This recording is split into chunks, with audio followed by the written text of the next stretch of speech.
हा सुख सोहळा खरं स्वर्गीय नाहीये. मी तेच सांगतोय तुम्हाला, मिळालेल्या जन्माचं सार्थक करायचं असेल तर पवित्र तुळशीची माळ गळ्यात असावी. तुळशी माळ गळा, गोपीचंदन गळा, हृदयी कळवळा, वैष्णवांचा प्रेम असावा, आदर असावी, आवास असावा, आपुलकी असावी, जिवाळा असावा, एकमेकांबद्दल ममत्व असावं. याच्यापेक्षा जीवनात काय हो?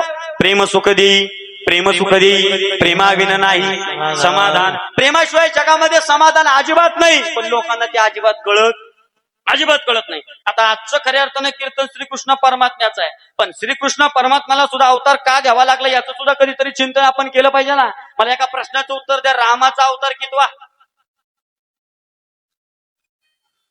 वा, कोणतरी बरोबर उत्तर दिलं बरं.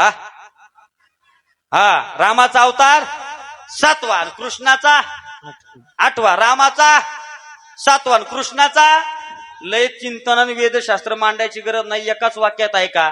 रामाचा 7वा म्हणून रामाला 60वा, कृष्णाचा 8वा म्हणून फक्त कृष्णाला 8वा. विठाला विठाला विठाला विठाला. रामाचा 7वा आहे. 7व्या अवतारामध्ये रामप्रभूंनी खऱ्या अर्थानं आपल्या जीवनामध्ये बऱ्याच गोष्टी केल्या ज्या तुम्हाला आम्हाला आदर्शवत वाटतात. अरे याच्या पुढे जाऊन सांगू का? त्या जीवनाचा श्रीकृष्ण परमात्म्याच्या जीवनाशी कसा संबंध जोडला गेलाय हे थोडक्यात मी तुम्हाला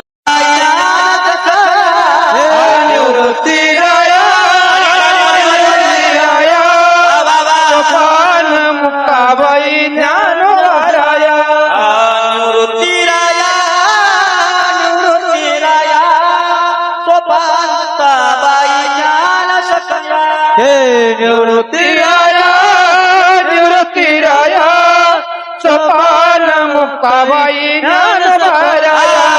ज्ञानेश्वर माऊली ज्ञानराजा, ज्ञानेश्वर माऊली ज्ञानराज माऊली. तुकाराम तुकाराम तुकाराम तुकाराम तुकाराम तुकाराम तुकाराम तुकाराम.